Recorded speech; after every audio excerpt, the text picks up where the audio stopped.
Welcome to the Deep Dive, where we cut through the noise and deliver the crucial insights from the latest research, custom-tailored just for you. Today, we're plunging into a topic that might seem complex, but it's absolutely fundamental to global prosperity and development. We're talking about the significant retreat of something called foreign direct investment, or FDI, specifically in emerging market and developing economies, which we'll often call EMDEs. Now, you might be thinking, why should I care about FDI? Well, it's far more than just money flowing across borders. Think of it as an economic superpower, really, a vital source of funding that acts as a catalyst for economic growth. It creates millions of jobs, bridges massive infrastructure gaps, especially in low-income countries. It even plays a crucial role in tackling climate change and driving the shift to cleaner energy. For this deep dive, we're drawing insights directly from the World Bank's recent FDI and Retreat chapter. That's from their June 2025 Global Economic Prospects Report. Our mission today is to uncover why FDI is shrinking, what the far-reaching implications are for economic development. And most importantly, what comprehensive policies can help turn this tide and truly maximize the immense benefits of FDI for everyone. Okay, let's unpack this challenge. To truly understand this, we first need to, well, confront the stark numbers. What does the data tell us about this retreat of FDI and EMDEs? Let's try and paint a picture of how dramatically this landscape has shifted. FDI inflows to EMDEs have been steadily weakening as a share of their GDP since the global financial crisis. To put some numbers on it for you, these inflows peaked at nearly 5% of GDP back in 2008, but they've now settled at around 2% in recent years. That's quite a drop. And just to give you a sense of scale, in nominal terms, 2023 saw the lowest level since 2005, just $435 billion. Now, you might think this is just a blip, or perhaps concentrated in a few specific regions, but the data tells a different story, doesn't it? It really does. This retreat has been incredibly broad-based. We're talking about affecting roughly 60% of all EMDs and 4 out of the 6 EMDE regions. Right, like Europe and Central Asia, Latin America, and the Caribbean. Yeah. They saw significant declines in FDI to GDP ratios. Exactly. And it's not just looking backwards. New project announcements for Greenfield FDI that's investing in totally new assets, like a factory or a power plant. Which is the main type of FDI for EMDs, yeah. Precisely. Those announcements suggest a further decline of about 25% year-on-year in 2024. Wow, 25%. That's a big drop in new commitments. It is. It signals weakening confidence or changing strategies among investors. And what's truly striking, I found, is how concentrated this investment actually is. Oh, absolutely. It's quite remarkable. Over 2/3 of total FDI inflows to EMDEs are received by just 10 countries. 10. 10 countries get 2/3 of the pie. And China was a huge recipient for a long time. Yes, China alone received nearly 1/3 of these inflows during the 2012-23 period, though interestingly, its share did drop quite a bit in 2023, down to about 1/10. Okay, and Brazil and India are also significant players. They are, around 10% and 6% respectively. And here's the really stark fact for me. Low-income countries, the LICs, It's a very small share. just 2% of total FDI inflows to EMDEs. It's like a tiny sliver for the countries that arguably need it most. That's a major challenge. It highlights the difficulty LICs face in attracting this kind of capital. And we're also seeing a notable shift in the type of FDI flowing in, aren't we? Yes, that's another key trend. Since the early 2000s, there's been a significant move away from manufacturing. Towards services. Exactly. Services now account for nearly 65% of FDI inflows to EMDEs. That's up from about 45%. And manufacturing has fallen correspondingly. Right, down to less than 30%, also down from around 45%. A major reversal. And the shift is incredibly telling. What this structural change implies is not just where FDI goes, but also the kind of impact it can potentially have. You know, the concentration of FDI in a handful of large EMDEs, especially with this shift towards services, it really highlights a kind of growing divide. How so? Well, it suggests that many smaller or less developed economies, particularly those LICs we mentioned, they're struggling to attract this vital capital, maybe because they don't have the sophisticated service sectors or the advanced human capital that attracts service-based investment.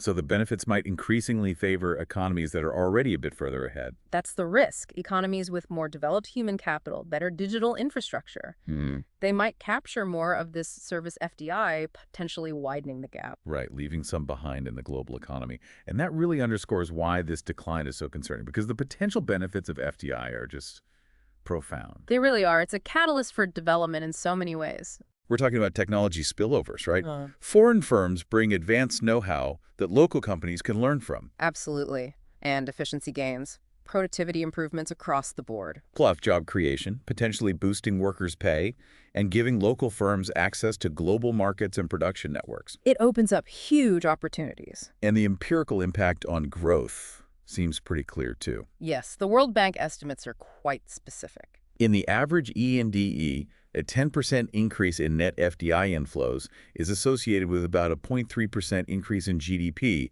after 3 years. That's the estimate. But what's really interesting is how that varies. Right. The impact is much stronger, up to 0.8% GDP increase in certain conditions. Exactly. In economies with greater trade openness, stronger institutions, better human capital, lower informality. So it's like FDI needs fertile ground to really deliver the maximum benefit. Precisely. Which, unfortunately, also explains why the impact tends to be weaker in LICs, as they often lag in those dimensions. And if we connect this to the bigger picture, FDI's impact goes way beyond just macro numbers. Right, it touches society more broadly. Think about private capital mobilization. FDI can act like a signal, a beacon. Showing profitable opportunities. Exactly, which then encourages domestic private capital to get involved too. It multiplies the effect. And in the labor markets? Workers gain experience, maybe training, in foreign-owned firms. That boosts overall domestic labor productivity. And jobs created by FDI often pay higher wages, offer more training. Though you sometimes hear concerns about a race to the bottom, right? Investors seeking lax standards. That's true. Some studies do raise those concerns. It's not always straightforward. There can be downsides if regulations aren't strong. It's a balance. Okay. And what about the social impact? Poverty, inequality. Well, FDI can help by creating jobs, improving human capital, enhancing access to goods and services, especially in disadvantaged areas. And interestingly, the report notes foreign affiliates often have a higher share of female employees. Oh, that's interesting. And they're more likely to implement non-discrimination policies. So potential gender benefits, too. And for the planet, climate change, energy transition. FDI is crucial there, too. It provides capital for sustainable projects, climate-resilient infrastructure, and it facilitates the transfer of environmentally friendly technologies and business practices. And the share of greenfield FDI in environmental tech is actually rising. Yes, that's an encouraging sign within the broader trend. Now, on the environment, there's this classic debate, isn't there? The pollution halo versus the pollution haven. Right. Does FDI bring cleaner tech, halo, or does it seek out places with lax rules, haven? Empirical studies are a bit mixed, as you'd expect, but the general tendency seems to be that foreign-owned firms often produce less pollution and are more energy efficient. So maybe more halo than haven generally. The evidence leans slightly that way, yes, but it does raise an important question. Which is? Even with all these potential benefits, are EMDEs actually set up? Are they structured to fully capture them, or are some opportunities being missed? That is the million-dollar question, isn't it? So let's pivot then. Let's try to understand what's driving this decline. The why behind these weaker FDI flows. Yeah. It seems, just looking broadly, that current global conditions aren't exactly welcoming for robust FDI, are they? No, not really. There are several headwinds. First off, macroeconomic factors. Persistent weak growth globally. Absolutely. Weak growth, global recessions like I saw in 2009 and 2020, those really hit FDI flows hard. High debt levels in some EMDEs, increasing sovereign risk. It all creates a less attractive environment. And FDI tends to stay weak for quite a while after recessions hit EMDEs, over a year. That's what the data suggests. Recovery takes time. Investors become cautious. Then there's this whole issue of global fragmentation and geopolitical risk. That feels like a big one right now. Huge. We've seen a surge in global economic policy, uncertainty, geopolitical risk, highest level since the turn of the century, really. And rising tensions like the U.S.-China trade situation, Russia's invasion of Ukraine, that's fueling things like friendshoring. Yes, friendshoring, moving supply chains to friendly countries, and reshoring, bringing them back home. Both of which dampen cross-border investment into the broader set of EMDEs. Exactly. Investment becomes more politically calculated, less purely economic. And the report actually quantified this somewhat. FDI flows between countries with big foreign policy differences were found to be about 1/8 lower than the global average. Wow, that's a concrete impact of geopolitical tension on investment. Definitely a chilling effect. And we've also seen a slowdown in integration, haven't we? Fewer trade and investment agreements being formed. A sharp slowdown. Between 2010 and 2024, only 380 new investment treaties came into force. Which is less than half the number from the previous decade. Correct. Roughly 870 were signed between 2000 and 2009. Same story for new trade agreements, numbers are down significantly. Okay, so the international framework isn't growing as fast. But here's where it gets really interesting, I thought. The domestic policy side within EMDEs themselves. Right, there's been a shift there too. Right. Newly announced FDI policy measures have actually become more restrictive in the 2020s. Yes, reversing a trend toward liberalization we saw in the 2010s. And we're seeing more trade-distorting measures, Yeah. like subsidies with buy local A rules. proliferation of those, yeah, pushing back against foreign competition. And more countries are screening FDI, reviewing investments for national security or other reasons. The number of countries with screening mechanisms has more than doubled in the last decade, from 17 in 2014 to 41 in 2023. That's a big jump. And somewhat counterintuitively, restrictions are often higher in climate-sensitive sectors and EMDEs compared to advanced economies. That's what the report finds, yes. It seems paradoxical given the need for green investment. And on top of all that, progress on just improving the basic investment climate, the quality of institutions in EMDEs, that seems to have stalled. Largely stalled, unfortunately. Which is critical because institutions matter hugely for attracting investment. And what's particularly insightful here is how new empirical evidence really confirms the influence of these factors. From those gravity models you mentioned. Exactly. Those models, which link economic flows to size and distance or barriers, show us what really drives FDI. So what are the key drivers according to these models? Well, market size is huge. A 1% increase in a recipient country's real GDP is associated with about a 1% increase in FDI inflows.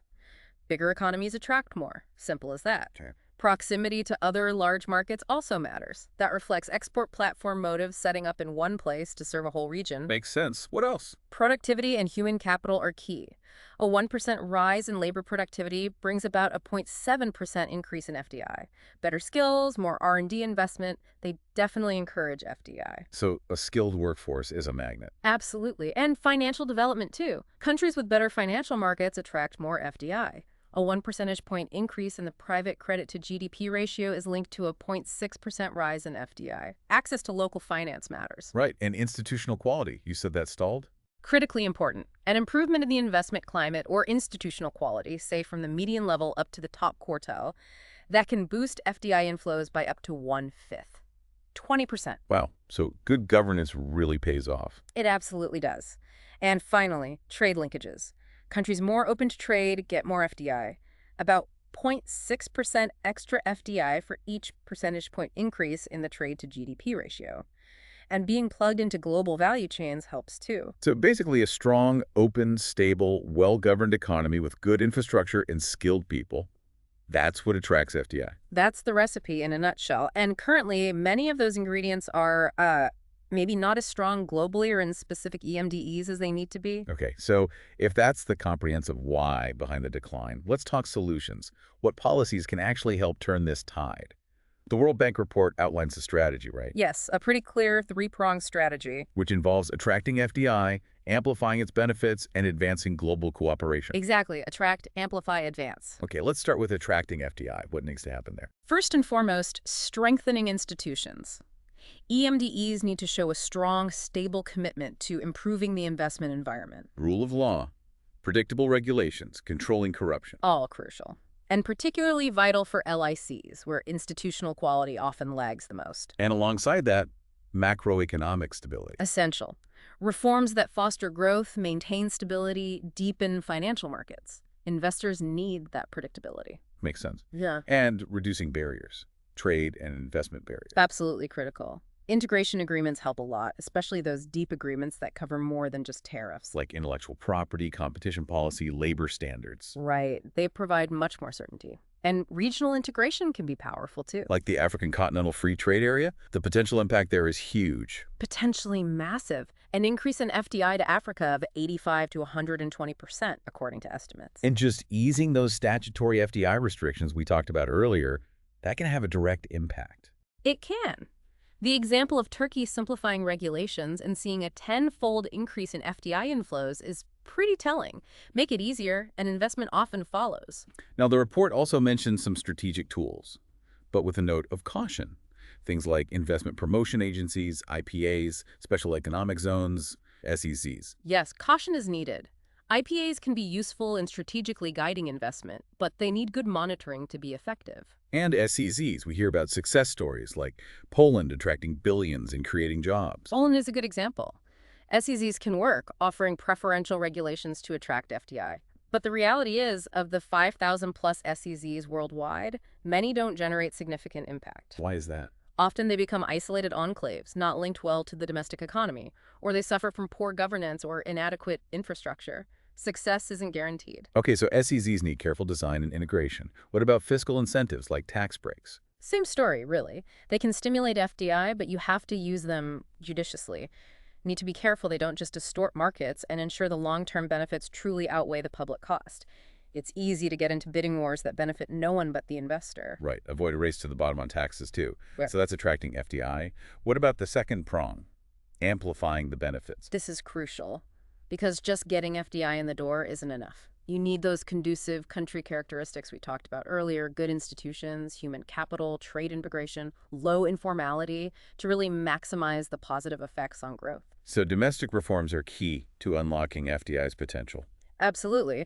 And policymakers should also try to channel FDI strategically, steer it towards areas with the biggest impact, like greenfield projects, manufacturing maybe, or sectors that align with development goals, poverty reduction, job creation, opportunities for women. And linking it back to climate, aligning FDI frameworks with environmental policies. Essential to incentivize investment in climate adaptation, mitigation, renewables, clean tech. Be strategic about the kind of FDI you attract. Okay, attract, amplify. And the third prong was advancing global cooperation. What does that involve? Well, despite all the geopolitical tensions, it means reinforcing international cooperation to uphold a rules-based order. That predictability helps everyone. And there are some positive steps happening. WTO agreements, UNCTAD platforms, the OECD G20 tax framework. Yes, initiatives like the WTO Agreement on Investment Facilitation for Development, UNCTAD's work on reforming investment treaties, and the OECD G20 BEPS framework. BEPS being base erosion and profit, shifting the effort to make sure multinationals pay fair taxes. Exactly. These are all efforts to create a more stable, predictable, and fair global investment environment. And critically, what about support for the LICs, the ones getting only 2% of FDI? The global community really needs to step up there, accelerate policies to direct FDI towards countries with the biggest investment gaps. That means more technical and financial assistance.